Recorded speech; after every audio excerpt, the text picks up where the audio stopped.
கர்த்தருடைய வார்த்தைக்கு நேராய் கடந்து வருவோம். சிந்தனைக்கு ஆதாரமாக பிரைஸ் தி லார்ட். ரூத் எழுதின ரூத்தின் புஸ்தகம் 2ஆம் அதிகாரம்.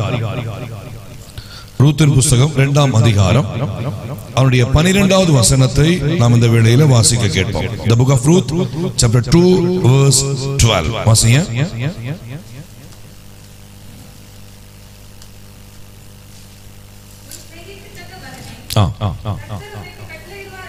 உன் செய்கைக்கு தக்க பலனை கர்த்தர் உனக்கு கட்டளையிடுவாராக. இஸ்ரவேலின் தேவனாகிய கர்த்தருடைய செட்டைகளின் கீழ் அடைக்கலமாய் வந்த உனக்கு அவராலே நிறைவான பலன் கிடைப்பதாக என்றார். தொடர்ந்து ரூத் 3ஆம் அதிகாரம் 11ஆம் வசனத்தை வாசிங்க. இப்போது மகளே, பயப்படாதே, உனக்கு வேண்டியபடியெல்லாம் செய்வேன். நீ குணசாலி என்பதை என் ஜனமாகிய ஊரார் எல்லாரும் அறிவார்கள். இந்த நாளில் செய்தியினுடைய தலைப்பு உனக்கு வேண்டியபடி செய்வேன். எத்தனை பேர் விசுவாசிக்கிறீங்க? Praise the Lord. உனக்கு வேண்டியபடி செய்வேன். ரூத் இந்த புஸ்தகத்தை குறித்து, என்னுடைய சம்பவத்தை குறித்து நமக்கு நன்றாய் தெரிகிறபடினால அவருடைய பேக்ரவுண்டுக்குள்ளாக நான் வரல. ஆனால் ரூத் ஒரு மோவாபிய ஸ்திரீ. வேதம் சொல்லுகிறது, மோவாபியரும் அம்மோனியரும் சபைக்கு உட்படலாகாது. வாசிங்க, உபாகமம் 23ஆம் அதிகாரம் 3வது 4வது வசனத்தை வாசிங்க. உபாகமம் 23ஆம் அதிகாரம் 3, 4 வாசிங்க.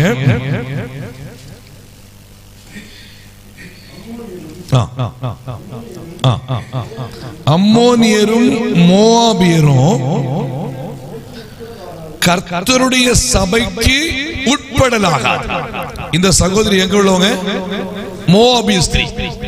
ஆனால் சபைக்கு உட்படலாகாது என்று சொல்லப்பட்டதான சட்டதிட்டங்களுக்குள் இருந்த ஒரு சகோதரி தன்னுடைய வாழ்க்கையில் உள்ளதான ஒரு வைராக்கியமான விசுவாசத்தினாலே இயேசுவை தன்னுடைய தலைமுறையில் கொண்டு செல்கிறதான ஒரு விசேஷித்த பாத்திரமாய் ஆண்டவர் அந்த ரூத்தை கிருபையாய் ஆசீர்வதித்து உயர்த்தினார். அல்லேலூயா.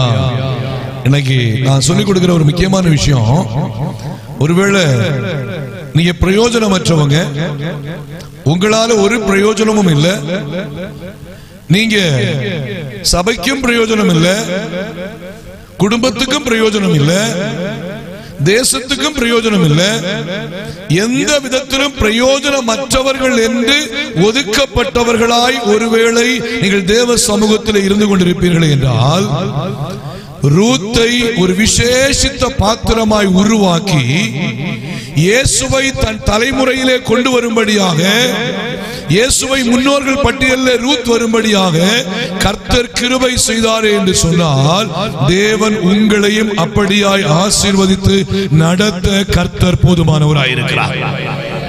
இந்த காரியம் வர்றதுக்கு காரணம் என்ன? இந்த காரியம் நிறைவேறுவதற்கு, ரூத்துக்கு இப்படிப்பட்ட சம்பவம் உண்டாவதற்கு காரணம் என்ன என்று சொல்லி ஒரு சில காரியங்களுக்கு மத்தியிலே சுட்டிக்காட்டி, நான் இப்ப 3 பாயிண்ட் 5 பாயிண்ட் சொன்னேன்னா ஒரு பாயிண்ட்ல டைம் முடிஞ்சிடும். நான் பாக்குறேன், அதனால சில நேரத்தில் 3 பாயிண்ட் சொல்லாம விடுறேன். மோஸ்ட்லி 3 பாயிண்ட் எடுத்துருவேன். ஆனா ஒரு பாயிண்ட்லயே நான் சரி இல்ல 2 பாயிண்டோ 3 பாயிண்டோ நேரம் சுருக்கமா இருக்கிற பிரகாரமாய் நாம் எடுக்க விரும்புகிறேன். வாசிக்கும் போது 1ஆம் அதிகாரம் 16ஆம் வசனம் வாசிங்க. 1ஆம் அதிகாரம் 16ஆம் வசனம். அந்த ரூத் புஸ்தகத்திலே வச்சுக்கோங்க, வாசிங்க. அதற்கு ரூத், நான் உம்மை பின்பற்றாமல் உம்மை விட்டு திரும்பி போவதை குறித்து என்னோட பேச வேண்டாம். வெயிட் பண்ணி சிஸ்டர், அப்படியே அதை வச்சுக்கோங்க. பாருங்க, ரூத்தின் சரித்திரம். இந்த இடத்துல நகோமி பெத்லெகேமில் இருந்து மோவாபுக்கு சென்று அங்கு ஒரு மிகப்பெரிய இழப்புகளை சந்தித்த பின்பு கணவனும் தன்னுடைய 2 மகன்களும் இறந்து போன சூழ்நிலையில 2 மருமகள்கள் இருக்கிறார்கள். இப்ப நகோமி இருக்கிறாங்க. இப்ப தன்னுடைய வாழ்க்கையில என்ன ஒரு எதிர்காலம் உண்டாகும் என்கிற ஒரு கேள்விக்குறியோடு இனி நான், அதாவது நகோமி என்று சொன்னால் அவளுடைய வாழ்க்கையில இனி மறுபடி கசப்பு என்கிற பெயரோடு கூட அவங்க என்ன பண்றாங்கன்னா பெத்லேகேமுக்கு திரும்பி வரும்போது இந்த 2 மருமகள்களும் என்ன சொல்றாங்க, நாங்களும் உங்க கூட என்ன பண்றோம், திரும்பி வரோம். இப்போ 2 பேரும் திரும்பி வராங்கன்னு சொல்லி வரும்போது இவங்களுக்கு நகோமினால எந்த நன்மை கேட்டா நோ நன்மை, என்ன இல்ல, நன்மை கிடையாது. ஏன்னா யாருக்கு பிள்ளைங்க இல்லை, நீ நகோமிக்கு கெட்டி கொடுக்கிறது பசங்க இல்ல. ஊர்ல போனா இவங்களை ஏத்துக்குவாங்களான்னு தெரியாது. ஆனா மாமியாரா இருந்ததுனால மருமகள்கள் மாமியார விட்டு பிரியறதுக்கு மருமகளுக்கு விருப்பம் இல்லை. அல்லேலூயா. அப்போ அதே போல மாமியாரா இருந்தா மருமகள்கள் மகனை வீட்டை விட்டு என்ன பண்ண மாட்டாங்க, கூட்டிட்டு போயிட மாட்டாங்க. நிறைய வீட்டுல நம்ம கன்னியாகுமரி மாவட்டத்துல பெரிய பிரச்சனை தான். கல்யாணம் ஆன உடனே பாருங்க பாஸ்டர், என் பிள்ளை என்ன பண்ணா, இவ பிரிச்சுட்டு போய் என்ன பண்ணா, தனியா போய் இருந்துட்டாங்க, எங்க வீட்டு குடும்பத்தோட இல்ல. நிறைய விஷயங்கள் வர விஷயம், அந்த விஷயம் இருக்கட்டும். ஆனா இந்த இடத்துல ஓர்பாள் அந்த இடத்தை விட்டு போய்விட்டால் ரூத்தோ நகோமியை விடாமல் பற்றி கொண்டாள். அல்லேலூயா.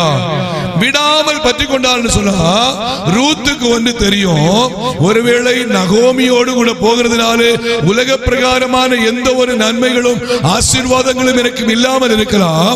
ஆனால் ஒன்று, பரலோகத்தின் தேவனை குறித்து இன்னும் அதிகமாய் நான் அறிந்து கொள்வதற்கு, பரலோகத்தின் தேவனை இன்னும் புரிந்து கொள்வதற்கு நிச்சயமாய் நகோமியோடு கூட சென்றால் மாத்திரமே என்னுடைய வாழ்க்கையிலே ஒரு மிகப்பெரிய விடுதலை உண்டாகும் என்பதை ரூத் புரிந்து கொண்டு நகோமியை விடாமல் ரூத் பற்றி கொண்டாள். அல்லேலூயா.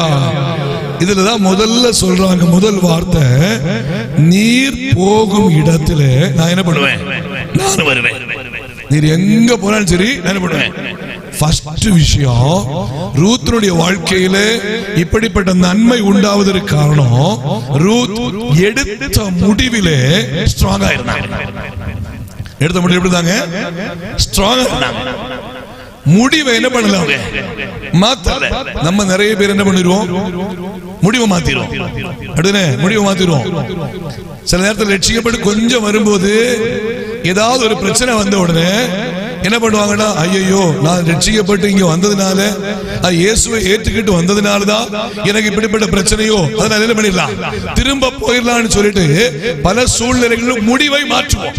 ஆனால் ரூத்துடைய வாழ்க்கையிலே உலக பிரகாரமான எந்த நன்மையும் தனக்கு கிடைக்கும் என்கிறதான நம்பிக்கை இல்லாமல் இருந்தாலும், நகோமியோடு கூட போனா எந்த நன்மை உண்டாகும் என்று சொல்லி ரூத்தினாலே புரிந்து கொள்ள முடியாமல் இருந்தாலும் ஒன்றை புரிந்து கொண்டால், நகோமி ஆராதிக்கிற ஆண்டவராகிய தேவன் அவர் ஜீவனுள்ள தேவன், அவர் நிச்சயமாய் அற்புதமான காரியங்களை செய்கிறவர் என்பதை ரூத் புரிந்து கொண்டாள். இவள் சொல்றா, அவள் சொல்லும்போது, நீர் போகும் இடத்திலே நானும் வருவேன்.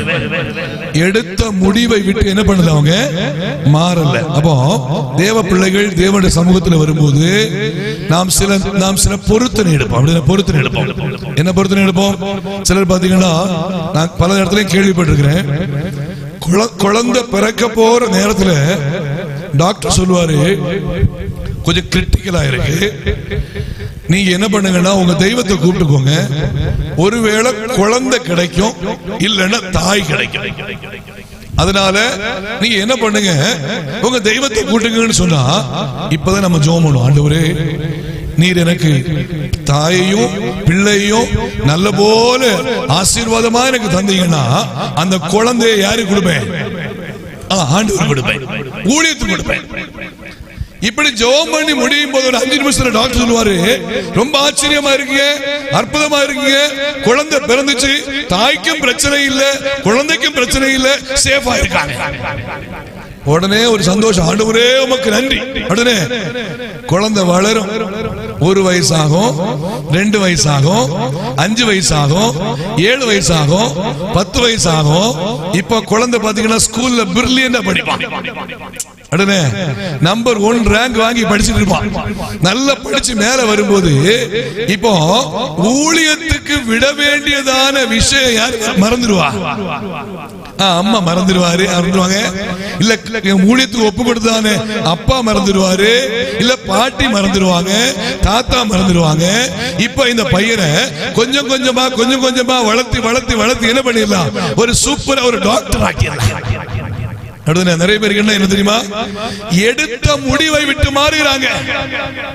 தேவனாகிய கர்த்தர் நம்மை ஆசீர்வதிக்கணும்னு சொன்னா எந்த முடிவை எடுத்தோமோ அந்த முடிவிலே நாம் உறுதியா இருப்போமே என்றால், தேவ சமூகத்திலே பொருத்தனை பண்ணிக்கொண்டால் அதை செலுத்த தாமதியாதே.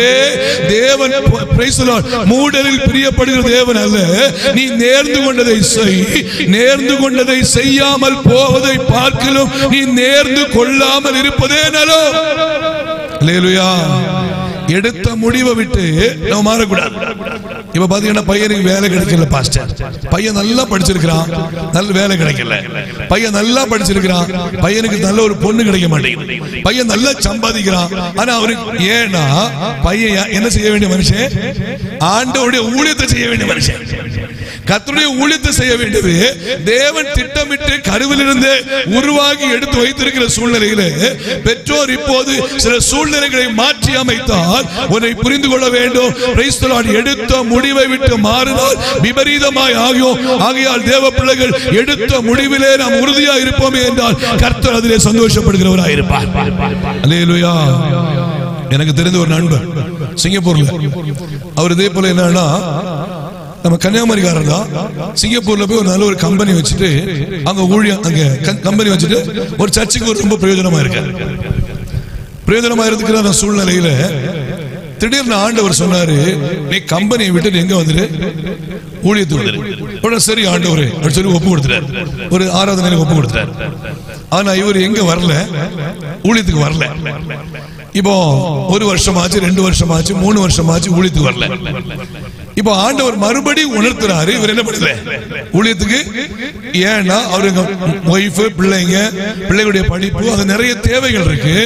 இவர் யோசிக்கிறாரு, நான் ஒருவேளை கம்பெனியை விட்டுட்டேன்னா என் குடும்பத்தை யாரு பாக்குறது என்கிற விஷயத்துல திங்க் பண்ணிட்டு என்ன பண்றாரு அவர் அங்க அப்படி யோசிக்கிறாரு. திடீர்னு பார்த்தா கொரோனா என்கிற ஒரு வியாதி வந்துச்சு. நமக்கு தெரியல. அவ்வளவுதான். என்னாச்சு தெரியுமா? மொத்தம் டிமாலிஷ். என்னாச்சு? மொத்தம் போச்சு.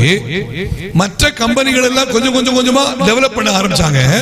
இவருக்கு கம்பெனி என்ன பண்ண முடியல, டெவலப் பண்ண முடியல. கவர்மெண்ட் ஹெல்ப் பண்ணாங்க.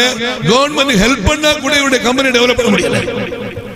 இப்ப இவர் என்ன பண்ணாரு, சரி பரவாயில்லைன்னு சொல்லி அதெல்லாம் ஒதுக்கிட்டு இப்ப வீட்டுல இருக்கும்போது இவர் யோசிக்கிறாரு, இப்ப அவருக்கு ஊழியத்துக்கு போற மனசு இல்ல, எங்கேயாவது வேலைக்கு போய் அங்க சம்பாதிச்சு சொல்லலாம்னு சொல்லி திங்க் பண்ணிட்டு இவருடைய ஒரு ஃப்ரெண்டோட கம்பெனி போய் கேக்குறாரு, எனக்கு இப்படி கம்பெனி திவால் ஆயிடுச்சு, அதனால நீ என்ன பண்ணு, எனக்கு ஒரு ஜாப் போட்டு கொடுன்னு சொல்றாரு.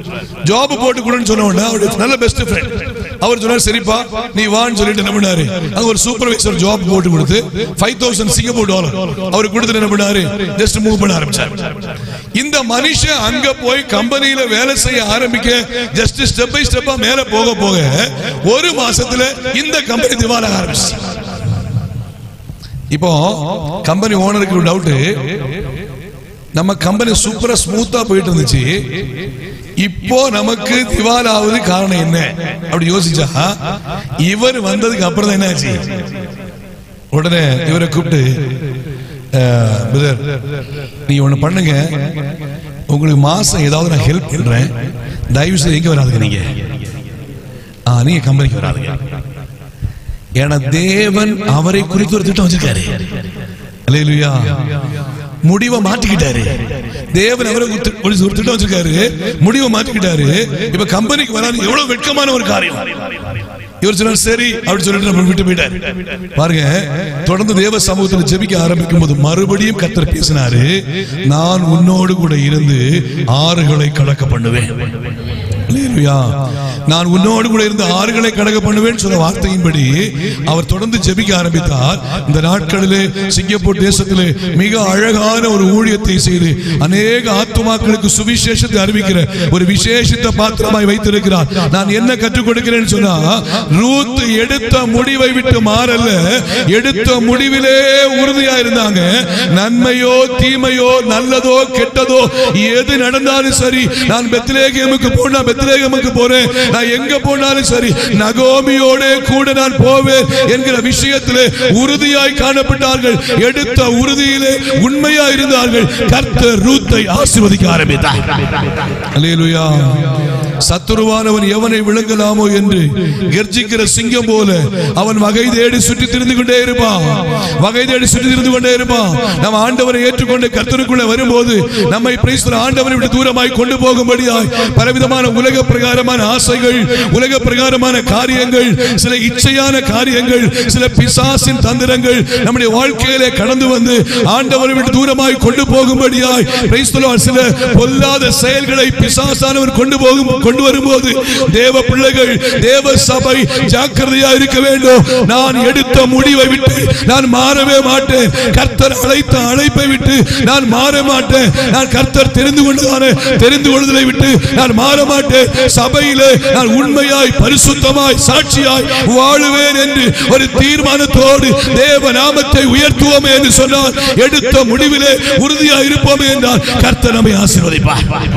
அல்லேலூயா, அல்லேலூயா. எத்தனை பேர் நம்ம எடுத்த முடிவிலே உறுதியா இருக்கிறோம்? அவர் சொல்றார், ஆதியில் இருந்த அன்பை விட்டாய் என்று உன் பேரில் எனக்கு ஒரு குறை உண்டு. யோசிச்சு பாருங்க. ரட்சிக்கப்பட்ட நாட்களில் நம்முடைய விசுவாசம், அபிஷேகம் பெற்ற நாட்கள் நம்முடையதான விசுவாசம், ஞான ஸ்நானம் எடுத்த நாட்களில் கர்த்தர் மேல பற்று பாருங்க. அந்த நாட்கள் நம்ம என்ன பண்ணுவோம்? கர்த்தருடைய சமூகத்தில் வருதுன்னா 8 மணிக்கு ஆறுதுன்னா 7:30 மணிக்கே வந்து உட்கார்ந்து நம்ம ஜெபம் பண்ண ஆரம்பிப்போம். ஆனா நாட்கள் போக போக போக போக சத்துருவானவன் நோண்ட நோண்ட நோண்ட கொஞ்சம் கொஞ்சமா தூரமா போக ஆரம்பிப்போம். நம்முடைய ஆண்டவர் ஒரு காலம் நம்மை வழி தப்பும்படியாக செயல்படுகிறவர் அல்ல. நாம் தூரமாய் போய்விடும்படியாய் ஆண்டவர் ஒரு காலம் செயல்படுத்த மாட்டாரு. ஆனால் சத்துருவானவன் சில தந்திரமான காரியங்களை கொண்டு வரும்போது தேவ பிள்ளைகள் அவைகளில் ஜாக்கிரதையா இருக்க வேண்டும். அல்லேலூயா. ஒரு குடும்பம், கணவன் மனைவி திருமணமாச்சு. திருமணமான சூழ்நிலை கணவனும் மனைவி சபைக்கு ரொம்ப சாட்சி உள்ள மக்கள். ரொம்ப சாட்சி உள்ள மக்கள்னா சபையில 8 மணிக்கு ஆறுதுனால 7 மணிக்கு இவங்க வந்து சபையெல்லாம் கிளீன் பண்ணி பாயெல்லாம் விரிச்சு எல்லா விதமான எல்லா காரியம் செட் பண்ணிட்டு அழகா என்ன பண்ணுவாங்க, பாஸ்டர் வரும்போது பாஸ்டர் இன்வைட் பண்றது இந்த கணவன் மனைவி, இந்த வாலிப குடும்பம் தான். ஆனா திருமணமாகி 5 வருஷமா என்ன இல்லை, இவனுக்கு குழந்தை இல்லை. இந்த பாஸ்டருக்கு ரொம்ப வருத்தம். பாருங்க, 5 வருஷமாச்சு, சபைக்கு இவ்வளவு பிரயோஜனமா இருக்கிறாங்க, சபைக்கு இவ்வளவு உண்மையா இருக்கிறாங்க அப்படி சொல்லிட்டு எந்தெந்த பாஸ்டர்மார் வர்றாங்களோ எல்லா பாஸ்டர்மார்ட்டையும் சொல்லி என்ன பண்ண ஜெபம் பண்ண வைப்பாங்க. ஐயா உங்களுக்காக ஜெபம் பண்ணுங்க, எப்படியாவது ஒரு குழந்தை பாக்கியம் வேணும் அப்படி சொல்லி ஜெபம் பண்ண வைப்பாங்க. கடைசியா பாத்தீங்கன்னா கர்த்தருடைய கிருபையினால 5 வருஷம் தாண்டி சகோதரி கன்சீவ் ஆனாங்க. பாத்தீங்கன்னா 2 குழந்தை. எப்படி இருக்கும்? Twins babies. சந்தோஷமா இருக்குமா இருக்காதா? ஒரு குழந்தைக்கு ஜெபம் பண்ணுது. இப்ப எத்தனை குழந்தை? சபையே ரொம்ப ஹாப்பி. சபையிலே ஆண்டவரை மகிமைப்படுத்துறாங்க, சந்தோஷமா இருக்கிறாங்க, நல்ல ஒரு ஐக்கியமா இருக்கிறாங்க. இப்போ குறித்த நாள் வந்தது, 2 குழந்தை பிறந்துட்டாங்க. குழந்தை பிறந்தாலும் சகோதரி வீட்டுல இருந்தாலும் அந்த பிரதர் வந்து காலையில் என்ன பண்ணுவாரு, கிளீன் பண்ணுவாரு, பாய் போடுவாரு, இந்த வேலையில செஞ்சுட்டு இருப்பாரு. குழந்தைங்க பாத்தீங்கன்னா ஒரு மாசம் 1.5 மாசம் 2 மாசம் ஆன பிறகு குழந்தைங்களே கொண்டு வந்து ஒரு கார்னர்ல கொண்டு பிள்ளைங்களை படுக்க வச்சுட்டு சபையை கிளீன் பண்ணிட்டு இந்த ஊழியத்தை செய்ய ஆரம்பிச்சாங்க. அல்லேலூயா. பாருங்க, ஊழியத்தை விடல, அவன் ஊழியத்தை தவறா பண்ணல, ஊழியத்திலே உள்ளதான காரியத்தை விடாம அந்த ஊழியத்தை சரியா செய்து கொண்டே இருக்கிறாங்க. திடீர்னு ஒரு நாள் ஆச்சு, என்னாச்சுன்னா ஒரு குழந்தைய ரெடி பண்ணிட்டு அடுத்த குழந்தைய ரெடி பண்ற நேரத்துல ஒரு குழந்தை என்ன பண்ணிச்சுன்னா டாய்லெட் போயிடுச்சு. இப்ப என்னாச்சு, இந்த குழந்தைய ரெடி பண்ணிட்டு அந்த குழந்தைய ரெடி பண்ண ஆரம்பிச்சாங்க. இதனால டைம் என்னாச்சு, லேட் ஆகி போச்சு. 7 மணின்னு பாருது 7:45 ஆச்சு. இவங்க வரும்போதுதான் பாஸ்டர் வரும்போது இவங்க வர்றாங்க. வந்த உடனே என்ன பண்ணாங்க, பாஸ்டர் ரொம்ப சாரி பாஸ்டர், மன்னிச்சுக்கோங்க, இப்படி ஒரு சம்பவம் ஆகி போச்சு அப்படி சொல்லிட்டு உடனே என்ன பண்ணாங்க, குழந்தைய வச்சு எல்லாம் கிளீன் பண்ண ஆரம்பிச்சாங்க. அடுத்த வாரம் பாத்தீங்கன்னா தடை பாருங்க. நாம் கர்த்தருக்குள்ளே வளர்ந்து எடுத்த தீர்மானத்திலே உறுதியா இருக்கும்போது பிசாசு ஏதாவது தடைகளை கொண்டு வந்து தேவனை ஆராதிக்க விடாதபடிக்கு, ஊழியம் செய்ய விடாதபடிக்கு பலவிதமான தடைகளை கொண்டு வருவான். இந்த தடை என்ன பண்றா, மறுபடியும் கொண்டு வரான், வேற பிரச்சனை. இப்ப ஒரு நாள் திடீர்னு பார்த்தா இந்த முதல் குழந்தையை ரெடி பண்ணி 2வது குழந்தையை ரெடி பண்ணி வரும்போது பாத்தீங்கன்னா குழந்தை வாமிட் பண்ணிச்சு. அப்படி இப்படி பாத்தீங்கன்னா 8 மணி ஆராதனைக்கு 8 மணி 8:10 வராங்க. பாஸ்டர் வந்து பாஸ்டரே கிளீன் பண்ணி பாஸ்டரே ரெடி பண்ணி இப்ப என்ன பண்ண செய்ய ஆரம்பிச்சாரு. வந்தோட சாரி பாஸ்டர் மன்னிச்சுக்கோங்க, என்ன பண்ணு தெரியல, பிள்ளைங்க இப்ப வளர்ந்து வராங்க, வளர்ந்து வரும்போது எங்களால என்ன பண்ண முடியல, நாங்க நினைச்ச மாதிரி வந்து ஊழியம் செய்ய முடியல, சாரி அப்படி சொல்லிட்டு சாரி சொல்றாங்க. இவ பசங்க பாத்தீங்கன்னா 1 வயசு 2 வயசு ஆச்சு, சுட்டி பையமா ஆயிட்டாங்க. வீட்டுல சுட்டி பசங்களா ஆகும்போது இப்ப வீட்டுல சுட்டி டிவி இருக்கு, அப்படின்னா வேற நிறைய அந்த டிவி இந்த டிவி இதெல்லாம் இருக்குல்ல. பாத்தீங்கன்னா இப்படி போகும்போது இந்த வீட்டுல பாத்தீங்கன்னா சினிமா பார்க்க ஆரம்பிச்சாங்க. கொஞ்சம் கொஞ்சமா சினிமா பார்க்க ஆரம்பிச்சாங்க, கதை பார்க்க ஆரம்பிச்சாங்க. இப்போ கொஞ்சம் கொஞ்சமா ஆவிக்குரிய நிலைமை விட்டு ஆண்டவரை விட்டு தூரமாய் போக ஆரம்பிச்சாங்க. எடுத்த முடிவை விட்டு ஆண்டவரை விட்டு தூரமா போக ஆரம்பிச்சாங்க.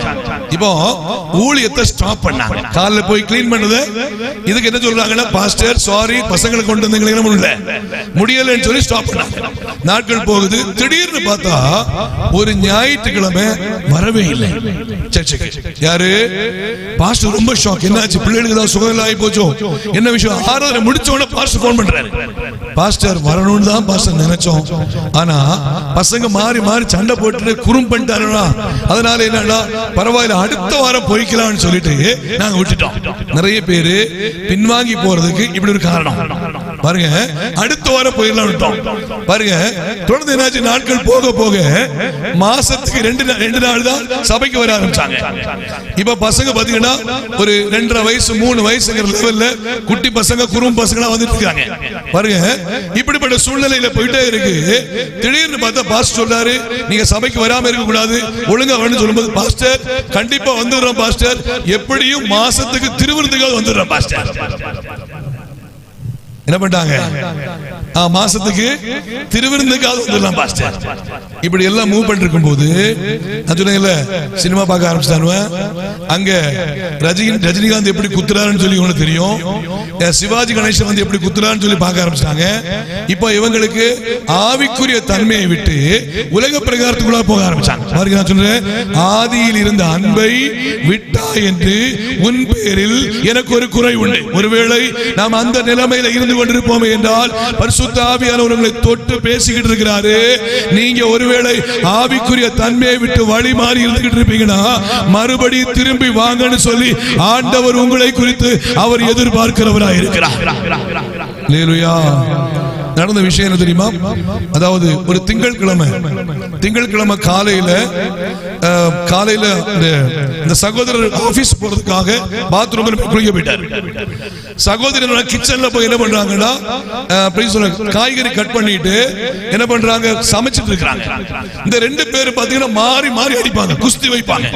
2 பேரும் அங்க அடிக்கிறது இடிக்கிறது குத்துறது என்னன்னு சொல்லிட்டு பயங்கர குஸ்தியா இருக்கும். இதுல ஒரு பையன் என்ன பண்ணா, கிச்சன்ல வந்து அம்மாவுக்கு தெரியாம கத்தி எடுத்துட்டு வந்துட்டு படத்துல எப்படி பாப்பாங்களோ அது போல மற்றவனை போய் ஒரே குத்துல அவனுடைய வயிறு கிழிஞ்சு உள்ள போயிடுச்சு. ரத்தம் விழுந்து அவன் கத்துறான்.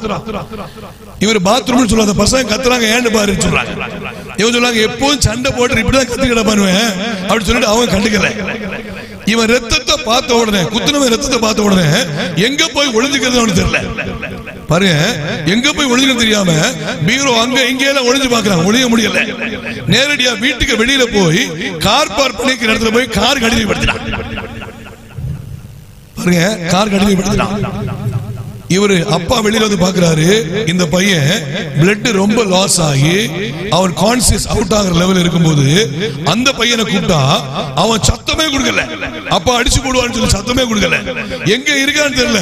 இவங்க என்ன பண்ண, உடனே தூக்கிட்டு நேர கார்ல கொண்டு பையனை போட்டுட்டு, உள்ள கார்ல பையனை போட்டு அம்மாவும் மகனுமா நீ எங்க கிடந்துக்கலாம் அப்படி சொல்லிட்டு இவங்க காரை மூவ் பண்ணும்போது காருக்கு அடி இருந்த பையன் கார் மேலே ஏறிடுச்சு. பாருங்க, கார் மேல அம்மான்னு கத்த அந்த பையனை தூக்கிட்டு ஹாஸ்பிட்டல் கொண்டு போகும்போது ஹாஸ்பிட்டல்ல போய் சில மணி நேரங்களுக்குள்ளாய் 2 குழந்தைகளும் மரித்து போய்விட்டார்கள். அல்லேலூயா. ஆதியில் இருந்த அன்பை விட்டாய் என்று உன் பேரில் எனக்கு ஒரு குறை உண்டு.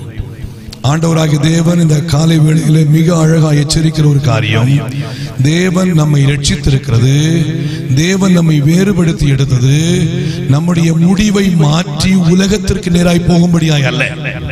அல்லேலூயா. ஆண்டவரை விட்டு தூரமாய் போகும்படியாய் அல்ல. Price the Lord. பிசாசுக்கு நேராய் போகும்படியாய் அல்ல, சத்தியத்தை விட்டு வழிமாறி போகும்படியாய் அல்ல. தேவன் சத்தியத்தை கொடுத்து சத்தியத்திலேயே நம்மை நிலைநிற்க பண்ணியிருப்பதன் மிக முக்கியமான நோக்கம் என்னவென்றால், சத்தியத்திலே வளர்ந்து கர்த்தருக்காய் பயன்படும்படியாகவே தேவன் நம்மை உருவாக்கி வைத்திருக்கிறார் என்று சொன்னால், இந்த காலை வேளையிலே நாம் ஒருவேளை முடிவை மாற்றிக்கொண்டு ஆண்டவரை விட்டு தூரமாய் சென்று கொண்டிருப்போமே என்று சொன்னால், பரிசுத்த ஆவியானவர் நமக்கு அழகாய் கற்றுக் கொடுக்கிறார். Price the Lord. உன் ஆதியிலிருந்து அன்பை விட்டு நீ திரும்பி நீ மறுபடியும் தேவ சமூகத்திலே வா என்று கர்த்தர் அழைக்கிறவராய் இருக்கிறார். அல்லேலூயா. யோனா தேவ சமூகத்தை விட்டு விலகி, எனக்கு தேவ சமூகத்தை விட்டு விலகி தர்ஷீஷுக்கு போகிற ஒரு கப்பலை கண்டு கூலி கொடுத்து கப்பலின் அடித்தட்டில் போய் படுத்துக் கொண்டார். பாருங்க, தப்பு பண்றவனுக்கு தான் ஒளிஞ்சிருக்கணும்னு தோணும். தப்பு பண்றவங்க என்ன பண்ணுவோம், தப்பு செய்யாதவங்க நிமிர்ந்து நடப்பாங்க. இப்ப பாருங்க என்ன நடந்துச்சு. ஆண்டவர் சொல்றாரு, நினிவேல போய் பிரசங்கம் சொல்றாரு. இவர் என்ன பண்றாரு, தர்ஷீஷுக்கு போறதான கப்பலை கண்டு என்ன பண்றாரு, பாக்கெட்ல இருந்து பணத்தை எடுத்து கொடுக்கிறார். நான் விசுவாசிக்கிறேன், ஒருவேளை ஆண்டவரே எனக்கு நினிவே எங்க இருக்குன்னே தெரியாது, நான் அங்க போக தெரியலன்னு சொன்னா நான் நினைக்கிறேன் ஆண்டவர் என்ன பண்ணிருப்பாரு, சூப்பரா காசு கொடுக்காம சட்டையில தூக்கிட்டு நேரம் எங்க கொண்டு போட்டிருப்பாரு, நினிவேல கொண்டு போய் பிளைட்டுக்கு காசு கொடுக்காம, இல்ல ட்ரெயினுக்கு காசு கொடுக்காம, கப்பலுக்கு காசு கொடுக்காம அழகா கொண்டு நினிவேல போட்டு இதாப்பா நினிவே நீ பிரசங்கம் சொல்லிருப்பாரு. ஆனா இவர் என்ன பண்றாரு, நினிவேக்கு போகாம தர்ஷீஷுக்கு போற கப்பலை கண்டு இப்ப என்ன போச்சு, நஷ்டம். பாருங்க, ஏன் நஷ்டம், ஏன் வாழ்க்கையில வெறுமை, ஏன் வாழ்க்கையில தோல்வி.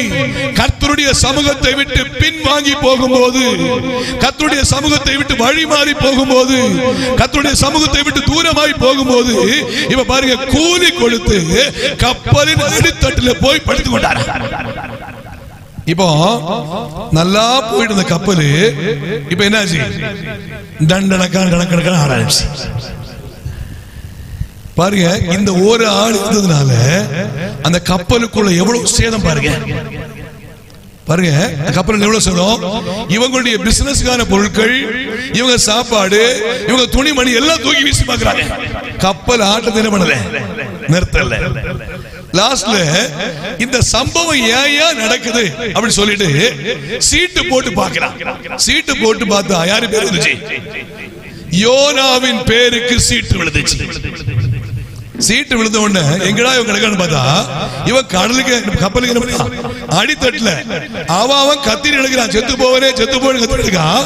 இவன் ஜாலி என்ன பண்றான், இவனுக்கு தெரியும் நான் தேவ சமூகத்தை விட்டு விலகி வந்திருக்கிறேன், என்ன தேவன் விடாம துரத்திட்டே இருக்காரு. அல்லேலூயா. இந்த காலை வேளையில தேவ சமூகத்தை விட்டு விலகி ஏதோ ஒரு கடமைக்காக ஏதோ ஒரு ஆலயத்துக்கு வர வேண்டுமே, இல்ல பாஸ்டர் கேட்டுருவாரு, இல்ல பாஸ்டர் அம்மா கேட்டுருவாங்களே, ஆலயத்துக்கு போல அப்பா திட்டுவாங்களே, அம்மா திட்டுவாங்களேன்னு சொல்லி ஒருவேளை கடமைக்கு வருகிறவளா இருப்போமே என்றால் ஒன்றை புரிந்து கொள்ளுங்க, கர்த்தரை ஆராதிக்க வருவது அப்படி அல்ல. நம்முடைய முழு இருதயத்தோடும் முழு ஆத்துமாவோடும் முழு பலத்தோடும் கர்த்தரை ஆராதிக்கும்படியாய் உற்சாகமாய் கடந்து வருவோமே என்றால் பரலோகத்தின் தேவன் நம்மை கிருபையாய் நடத்த தேவன் போதுமானவராய் இருக்கிறார். இப்ப என்னாச்சு, மாலுமி வந்து கேக்குறாரு, என்னப்பா இங்க படுத்திருக்கிற, உன் பேருக்கு சீட்டு விழுந்திருக்கு, நீ யாரு, எங்க உள்ளவன்? இப்ப பாருங்க, ஒரு உலகத்தான் வந்து விசாரிக்கிற அளவுக்கு யாரு மாறிட்டா? யோனா மாறிட்டா. இப்ப லாஸ்ட் சொல்ற, ஆமா ஆண்டவருக்கு தேவ பக்தி உள்ள மனுஷன், நான் ஆண்டவரை விட்டு தூரமா வந்துட்டேன், ஏயா இப்படி பண்றேன், இப்ப என்ன பண்றது அப்படி கேட்டா, என்ன தூக்கி எங்க போட்டுருங்க? அங்க ஒரு அல்ப ஆசை இருக்கு. என்ன தெரியுமா, இவரா சாக வேண்டியதானே, இவர் சொல்றாரு என்ன தூக்கி போடுன்றார்.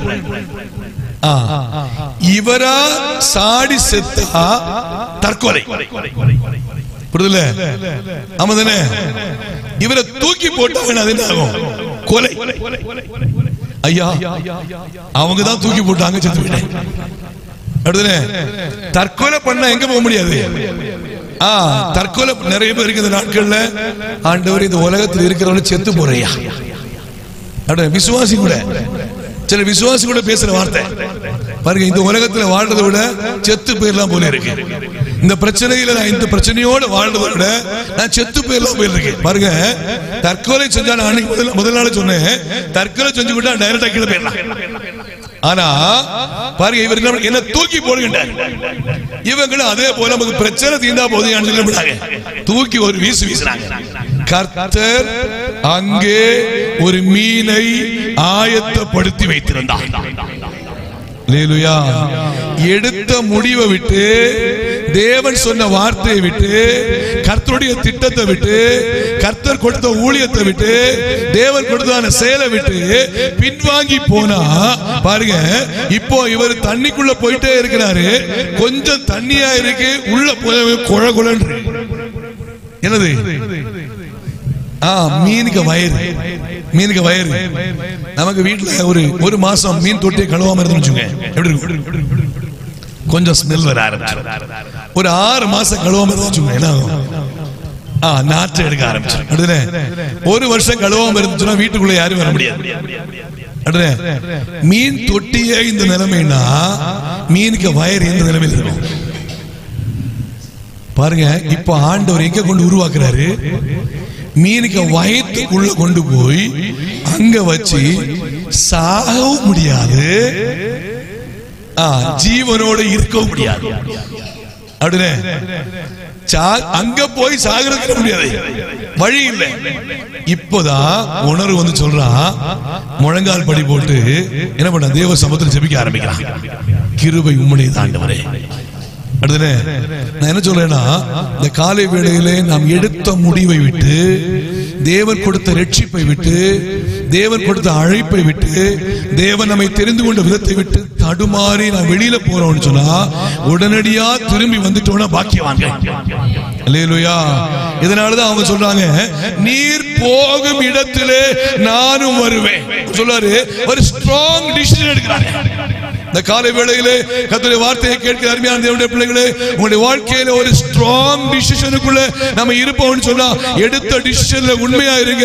நிச்சயமாய் பிரைஸ் தி லார்ட், ரூத்தோடு கூட இருந்து பிரைஸ் தி லார்ட், உனக்கு வேண்டியபடி எல்லாம் செய்வேன் என்று சொல்லி வேண்டியபடி எல்லாம் செய்த ஆண்டவராகிய தேவன் தொடர்ந்து உங்களுக்கும் அற்புதத்தை செய்ய தேவன் போதுமானவராய் இருக்கிறார். அல்லேலூயா. இரண்டாவது பாத்தீங்கன்னா, அதே 1ஆம் அதிகாரம் 16 வசனம் வாசிங்க. அதற்கு ரூத், நான் உம்மை பின்பற்றாமல் உம்மை விட்டு திரும்பி போவதை குறித்து என்னோட பேச வேண்டாம், நீர் போகும் இடத்திற்கு நானும் வருவேன். இரண்டாவது என்ன சொல்றாங்க தெரியுமா?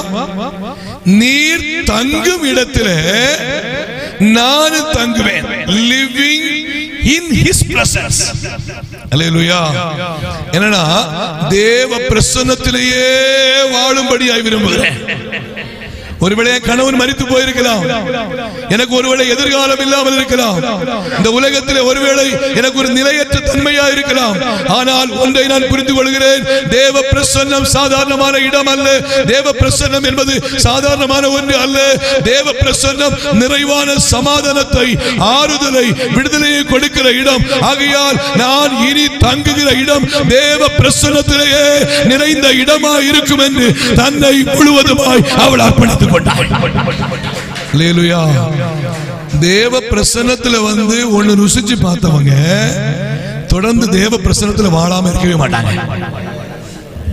சர்ச்சுக்கு வந்து சர்ச்சில் வந்து தேவனுடைய அன்பை தேவ பிரசன்னத்தை ருசிச்சு பார்த்தவங்க தொடர்ந்து சர்ச்சுக்கு வராம என்ன பண்ண மாட்டாங்க. தேவ பிரசன்னத்தை உணராதவங்களுக்கு தான் தள்ளி தள்ளி பழக்க வைக்கணும். கால் எழுதுன பள்ளத்தை ரெடி பண்ணு, சர்ச்சுக்கு போ. பாருங்க, நிறைய பேர் தேவ பிரசன்னத்துல வளராதவங்களுக்கு தான் சர்ச்சை குறிச்சுள்ளதான என்ன கண்டிப்பு கொடுக்கணும். தாவீதுக்கு தேவ பிரசன்னம் நல்லா தெரியும். அதனால அவர் சொல்றாரு, கர்த்தருடைய ஆலயத்திற்கு போவோம் வாருங்கள் என்று அவர்கள் எனக்கு சொன்ன போது மகிழ்ச்சியா இருந்தேன். அல்லேலூயா. ஆண்டவருக்கு மகிமை. அப்ப தேவ பிரசன்னத்திலேயே வாழும்படியாய் நாம் அர்ப்பணிக்கும் போது யார் தேவ பிரசன்னத்திலே வாழுகிறோமோ அவர்களுக்கு எப்பேற்பட்ட பிரச்சனை வந்தாலும் சரி, அந்த பிரச்சனையிலிருந்து தேவ பிரசன்னம் அவர்களை சுமந்து கொண்டு வரும் என்பதில் சந்தேகமே இல்லை. பவுல் தேவ சமூகத்தில் வாழ்ந்தவர், பவுல் தேவ சமூகத்தில் வளர்ந்தவர். அவர் சொல்லும்போது சொல்றார், கடைசியில பிரைஸ் தி லார்ட், விசுவாசத்தை துவக்கிறவராக இருக்கிறார்.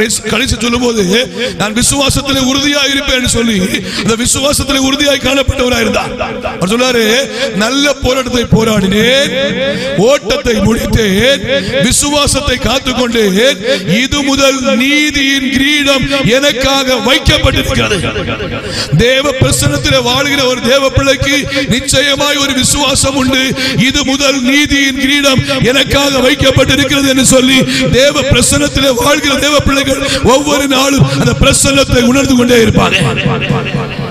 இந்த தேவ பிரசன்னத்தில் வாழ்ந்ததான இந்த பவுலுக்கு ஒரு பிரச்சனை வந்துச்சு. வாசிங்க, அப்போஸ்தலர் நடவடிக்கைகளின் புத்தகம் 28ஆம் அதிகாரம் 1ஆம் வசனத்திலிருந்து வாசிங்க.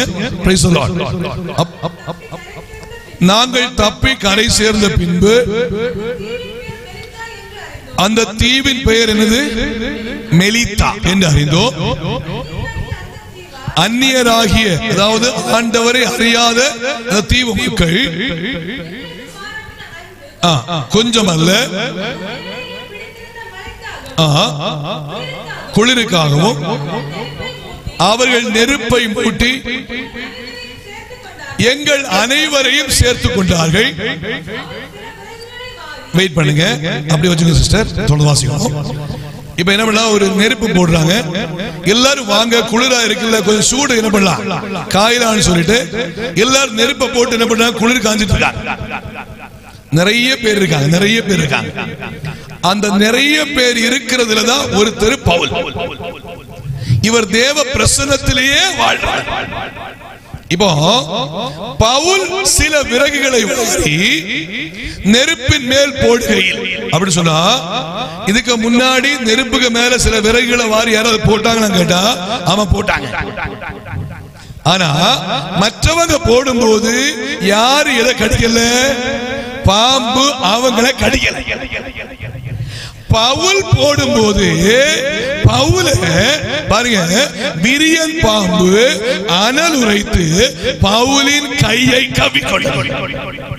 நம்ம நிறைய பேர் சொல்லுவோம், பாஸ்டர் ஜெபம் பண்ணாதவங்க, சர்ச்சுக்கு போகாதவங்க, ஆண்டவர் ஆராதிக்கிறவங்க நல்லா இருக்காங்க, எனக்கு மட்டும்தான் பாஸ்டர் கஷ்டம், எனக்கு மட்டும்தான் பாஸ்டர் பிரச்சனை, நான் தான் இவ்வளவு பிரச்சனையை தாங்கிட்டே இருக்கிறேன், நான் ஜெபம் பண்ண எனக்கு பிரச்சனைக்கு மேல பிரச்சனை தான் பாஸ்டர் வந்துகிட்டே இருக்கு. பாருங்க, பவுல் இப்ப என்ன சொல்லலாம், ஆண்டவரே இத்தனை பேர் இருந்தாங்க இல்ல, அவங்களை கடிக்காத பாம்பு ஏன் என்ன கடிச்சிச்சு? பவுல் கேட்கவே இல்லை. அல்லேலூயா. பவுல் क्वेश्चन பண்ணவே இல்லை. இந்த இடத்துல இவங்களை எல்லாம் கடிக்காத பாம்பு ஏன் என்ன கடிக்கணும் என்கிற விஷயத்துக்கு பவுல் क्वेश्चन பண்ணவே இல்லை. அவருக்கு ஒன்று தெரியும், நான் தேவ பிரசன்னத்திலே வாழ்ந்து கொண்டே இருக்கிறேன், நான் தேவ பிரசன்னத்திலே வாழ்ந்து கொண்டே இருக்கிறேன். தேவ சித்தம் இல்லாம என் தலையில் இருந்து ஒரு முடி போல கீழே விழுவதற்கு என் தேவன் அனுமதிப்பது இல்லை என்று பவுல் அந்த இடத்திலே விசுவாசத்தில் உறுதியாக இருந்தார். அல்லேலூயா. அப்ப ஒரு பிரச்சனை வரும்போது பவுல போல பிரைஸ் தி லார்ட் ஆணித்தரமா வைராக்கியமா சந்திக்கிற விசுவாசம் நமக்கு உண்டாகணும். ஒரு போராட்டம் வரும்போது ஆணித்தரமா விசுவாசமா சந்திக்கிற ஒரு விசுவாசம் நமக்கு உண்டாகணும். யார் தேவ சமூகத்திலே தேவ பிரசன்னத்திலே வாழ்கிறார்களோ அவருடைய வாழ்க்கையிலே எப்படிப்பட்ட பிரச்சனை வந்தாலும் அவர்கள் கர்த்தருக்கு முன்னுரிமை கொடுப்பார்கள். அந்த இடத்திலே தேவன் தம்முடைய பிரசன்னத்தினாலே அவர்களை பாதுகாக்க தேவன் போதுமானவராய் இருக்கிறார். இப்போ பவுல் சில விறகுகளை வாரி அதன் மேல் போடுகையில் ஒரு விரியன் பாம்பு அனல் உரைத்து யாருடைய கையை? பவுலின் கையை கவ்விக்கொண்டது. இப்ப ஊருக்காரன் சொல்றான், பாக்குறவங்க சொல்றாங்க, கப்பல் சேதத்துல சாகாம வந்தான், பழி இவன் என்ன பண்ணல, விடல. இவன் அங்கேயே சாக வேண்டியவன் பழி விடாதனால இங்க வந்து சாக வந்திருக்காயா. சில நேரத்துல நம்ம கர்த்தருக்குள்ள வளரும் போது சில போராட்டம் வரும்போது உலகத்தாங்க நம்மளை பார்த்து இப்படி சொல்லுவாங்க, அங்க இருந்து சாக வேண்டியவ இங்க போனா இவளுக்கு அற்புதம் நடக்கும்னு சொல்லிட்டு இங்க போயிட்டா அங்க போய் அவளுக்கு என்ன நடந்துச்சு. இப்படி சில தேவையற்ற காரியங்களை கர்த்தருக்குள் வருகிற பிள்ளைகளுக்கு விரோதமாய் பேசும் போது தேவ பிள்ளைகள் அதில் உறுதியாய் காணப்பட வேண்டும். அல்லேலூயா. என்னாச்சு தெரியுமா? அடுத்த வசனம் வாசிங்க. முதல்ல அதுக்கு பேர் என்னது? முதல்ல பேர் என்னது? விரியன் பாம்பு அனல் உரைத்து பவுலின் கையை. இப்ப இதுக்கு பேர் என்னாச்சு? யாரு கடிச்சு? பவுல கடிச்சதான பாம்புக்கு பேர் இப்ப மாறிச்சு. தேவ பிரசன்னத்துல வாழ்கிற உங்களுக்கு விரோதமா ஒரு போராட்டம் வருதுன்னா அந்த போராட்டத்தை தவிடுபடியாக்க இயேசுவினால முடியும். இப்ப பாருங்க, விரியன் பாம்புடைய பேர் இப்ப என்னாச்சு? விஷப்பூச்சி அவன் கையில் தொங்குகிறதை கண்டு வாசிங்க. அந்நியராகி அந்த தீவார் கண்டபோது இந்த மனுஷன் கொலை பாதகன் வாசிங்க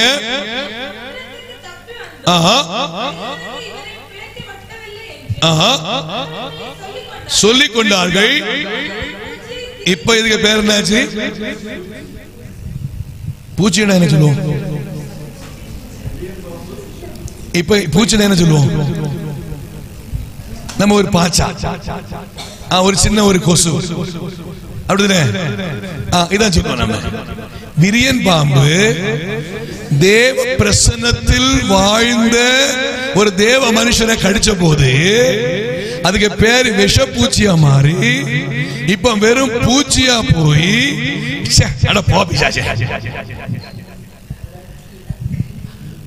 பிரச்சனை பெருசு, பிரச்சனை பெருசு. ஆனா இவர் அந்த பிரச்சனையை மறுபடியும் பேசி ஐயோ என்ன பாம்பு கடிச்சிச்சு, ஐயோ இந்த பிரச்சனைக்குள்ள போயிட்டாரு, இந்த பிரச்சனை வந்துச்சு, ஒன்றும் சத்தம் போடவே இல்லை. பிரச்சனை பெருசு, ஆனா பிரச்சனை இன்னும் சுருக்கிட்டாரு, பிரச்சனை இன்னும் சுருக்கிட்டாரு. வாய் அமைதியா வச்சுக்காரு. எந்த வீட்டுல வாய் அமைதியா இருக்கோ அங்க பிரச்சனை இல்லை. அடுத்தனே பிரச்சனை எங்க இருக்கும்னு சொன்னா வாய் பெருகும் போதுதான் பிரச்சனை இருக்கு. ஒரு குடும்பத்துல கணவன் மனைவிக்கு இடையே பயங்கர பிரச்சனை, டெய்லி சண்டை ஓயவே ஓயாது. ஒன்னு ரெண்டு பேர், ஆமா பாஸ்டர் என் வீட்டுல எப்படிதான் பாஸ்டர் அப்படி சொல்ல மாதிரி இருக்கு உங்க மைண்ட் வாய்ஸ். டெய்லி பிரச்சனை. இந்த கணவனார் பாத்தீங்கன்னா வேலைக்கு போகும்போது வேலைக்கு போற ஒரு பைக்கை ஸ்டார்ட் பண்ற வரைக்கும் கச்சமுச்சா இருக்கும். இவர் டென்ஷன்ல பைக் எடுத்து போயிடுவாரு. மத்தியானம் சாப்பிட வந்துட்டாருன்னு சொன்னா சாப்பிட வந்து பிளேட்ல கைய வைக்கிறதுல இருந்து அவர் திரும்ப பைக் எடுத்து போற வரைக்கும் என்ன இருக்கு? சண்டை. ராத்திரி சாயங்காலம் வந்துட்டாருன்னு சொன்னா அதுக்கப்புறம் திரும்பவும் சண்டை, ஏதாவது சண்டை வந்துட்டு இருக்கும். இந்த அம்மாவுக்கு பொறுக்கவே முடியல. என்ன தெரியலையே, டெய்லி சண்டையா இருக்கே. சரி ஒண்ணு பண்ணலாம், பாஸ்டர்ட்ட போய் ஒண்ணு சொல்லி ஜெபம் பண்ணிட்டு வரலாம் அப்படி சொல்லிட்டு இவங்க பாஸ்டர்ட்ட போறாங்க. ஐயா வீட்டுல பிரச்சனை இருக்கு, சண்டை என்ன பண்ண மாட்டேங்குது, ஓய மாட்டேங்குது, அதனால தயவு செய்து எங்களுக்காக ஜெபம் பண்ணுங்க, ஏதாவது ஆலோசனை கொடுங்க. உடனே ஐயா சொன்னாரா, நான் ஒரு ஆலோசனை தாரமா, ஒரு 30 நாளளவு நீ அதை கடைபிடி, உனக்கு பிரச்சனை சரியாகும். உடனே சரி ஏன்டா நீ காலையில எழும்பிட்டு பிரஷ் பண்ண உடனே நீ வாயில என்ன பண்ண, ஒரு கப்பு தண்ணி என்ன பண்ண வாயில போட்டுட்டு வாயில ஊத்திட்டு நீ என்ன பண்ணு சொன்னா வாயை மூடிட்டு சாப்பாடுலாம் செஞ்சிரு. அதுக்கப்புறம் அவரு வேலைக்கு சாப்பிட்டுட்டு வேலைக்கு போற வரைக்கும் என்ன பண்ணாது, துப்ப கூடாது. பைக்கை ஸ்டார்ட் பண்ணி போன உடனே துப்பிடுவா. இவரு சரிடா, சரி மேடம், சரி பாஸ்டர். அதே போல அவரு மத்தியானம் சாப்பிட வருவார்ல, வந்த உடனே என்ன பண்ணுங்க, அவர் பைக் சவுண்ட் கேட்டு வாயில ஒரு கப்பு தண்ணி என்ன பண்ணுங்க ஊத்திடுங்க. ஊத்திட்டு அதுக்கப்புறம் அவரு திரும்ப ஸ்டார்ட் பண்ணி போவார்ல, அப்ப நீ துப்பிடுமா. சரி பாஸ்டர். அதே போல சாயங்காலம் அவர் வருவார்ல, அதே போல என்ன பண்ணு, வாயில என்ன பண்ணு ஒரு கப்பு தண்ணி எடுத்துட்டு ராத்திரி 9-10 மணி வரைக்கும் வாயில வச்சு என்ன பண்ணு அவர் துப்பிடுறாங்க. ரொம்ப சந்தோஷம் பாஸ்டர், அப்படியே செய்யறாங்க. காலையில 10 மணி கேட்டாங்க, மத்தியானம் என்னாச்சு, இன்னைக்கு ட்ரீட்மெண்ட் ஸ்டார்ட் பண்ணிடலாம் சொல்லி வந்த உடனே பாத்தீங்கன்னா வாயில தண்ணி ஊத்திருக்காங்க. இவர் ஒன்னும் சத்தம் கேட்கலையேன்னு பார்த்தாரு, என்னமோ சம்பவம் நடந்திருக்கு. இவர் என்ன பண்ண, ஒண்ணு கேட்க போகல, ஏன்னா வாயில நான் கேட்க போய் அதை துப்பிட்டு தொடங்கிட்டாங்க, என்ன பண்றது அப்படின்னு இவர் ஒண்ணுமே கேட்க போகல. பாத்தீங்கன்னா ஒரு நாள் ஆச்சு, 2 நாள் ஆச்சு, வீடு குட்டி பரலோகம் போல ஆச்சு. ஒரு 4 நாள் தாண்டின பிறகு எதேச்சையா பாஸ்டர் பார்த்தார். பாஸ்டர் கேட்டாரு, என்னப்பா எப்படி இருக்கிற, வீட்டுல சமாதானமா இருக்கா அப்படின்னு கேட்டா. பாஸ்டர் எந்த புண்ணியமா ஒரு ஆலோசனை கொடுத்தான்னு தெரியல பாஸ்டர், ரொம்ப சந்தோஷமா இருக்கு பாஸ்டர், இப்பதான் வீட்டுல ஒரு ரொம்ப நிம்மதியாவே நான் இருக்கிறேன். யாரு சொன்னாங்கன்னு தெரியல, இவங்க என்ன பண்றாங்கன்னா இப்படி கால் நான் போன உடனே தண்ணிய வாயில ஊத்திடுறாங்க. அதே போல நான் போன பிறகுதான் என்ன பண்ண கொப்பளிச்சுடுவாங்க போல இருக்கு. இப்படி சொன்ன உடனே இல்லப்பா நான் தான் ஒரு ஐடியா கொடுத்தேன். பாஸ்டர் உங்களுக்கு கோடி புண்ணியம் பாஸ்டர், என் வீட்டுல சமாதானமா இருக்கிறேன். ஏன்னா சின்ன பிரச்சனைய சின்ன விஷயத்த பேசி பேசி பேசி பேசி என்ன பண்ணுவாங்க பெருசாக்குறாங்க. அந்த பிரச்சனையை பேசி பேசி இன்னும் பெருசாக்குறாங்க. பாருங்க, இங்கே பவுல் என்ன பண்றாரு, தன்னை கடித்தது விரியன் பாம்பு, வந்த பிரச்சனை பெரிய பிரச்சனை, அத அவர் ஒரு பெரிய பிரச்சனையா பார்க்காதபடிக்கு அவர் என்ன பண்றாரு, அதை ஒரு விஷ பூச்சியை சுருக்கினாரு. அல்லேலூயா, அல்லேலூயா. ரட்சிக்கப்பட்ட தேவ பிள்ளைங்க, ஆண்டவருடைய தேவ பிள்ளைங்க, நம்முடைய வாயின் வார்த்தையில கவனமா இருக்கணும். நம்ம வாயின் வார்த்தையில ரொம்ப கவனமாய் பேசும்போது பிரைஸ் தி லார்ட், பெரிய பிரச்சனையா இருக்கிறது சாதாரணமாக மாற்றி அதை ஒரு பூச்சியாய் மாற்றி அதை ஒரு சாதாரணமாய் தீயில உதறி போட்டு ஒரு தீங்கும் அடையாது காணப்படுகிற அளவிற்கு கர்த்தர் கிரியை செய்கிறவராய் இருக்கிறார். இந்த விசுவாசம் நமக்குள்ள உண்டாகணும். இந்த விசுவாசம் நமக்குள்ள உண்டாகணும். ஏன் வீட்டுல சமாதானம் இல்ல, ஏன் வீட்டுல பிரச்சனை இல்ல, எதுக்கு எடுத்தாலும் சரி பேசி பேசி பேசி பேசி சில பிரச்சனைகளை நம்ம எக்ஸ்பேண்ட் ஆகிட்டு இன்னும் உருவாக்கிட்டு இன்னும் பெருசாக்கிட்டு அந்த பிரச்சனைக்கு ஒரு முற்றுப்புள்ளியை கொடுக்காம அதை இன்னும் பேசி பேசி பேசி பேசி பாத்தீங்கன்னா சிலவங்க 15 வருஷத்துக்கு முன்னாடி நடந்த விஷயம் பேசுவாங்க, 20 வருஷத்துக்கு முன்னாடி நடந்த விஷயத்தை பேசுவாங்க, 30 வருஷத்துக்கு முன்னாடி நடந்த விஷயத்தை பேசுவாங்க. பாருங்க, இப்படி சத்துருவான சில சூழ்நிலையிலே தேவ பிரசன்னத்திலே நாம் வளர விடாதபடிக்கு வாழ விடாதபடிக்கு சில சம்பவங்களை கொண்டு வருவானே என்று சொன்னால் அவைகளிலே தேவ பிள்ளைகள் ஜாக்கிரதையா இருந்து பிரச்சனைகளை சுருக்கி பிரைஸ் தி லார்ட் பவுல் எப்படி அதை கையாண்டாரோ அதுபோல நாம் கையாளுகிற திறமையோடு செயல்பட ஆரம்பிப்போமே என்றால் வீட்டிலேயும் சமாதானம், நம்ம செல்ற இடங்களில் சமாதானம், கர்த்தர் சமாதானம் நடத்துவார். அல்லேலூயா, அல்லேலூயா.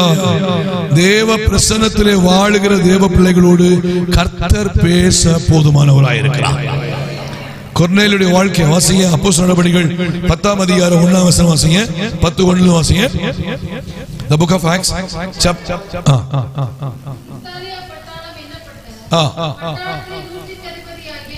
பட்டாளத்திலே 100க்கு அதிபதி எனப்பட்ட கொர்நேலியு எனப்பட்ட ஒரு மனுஷன் இருந்தான்.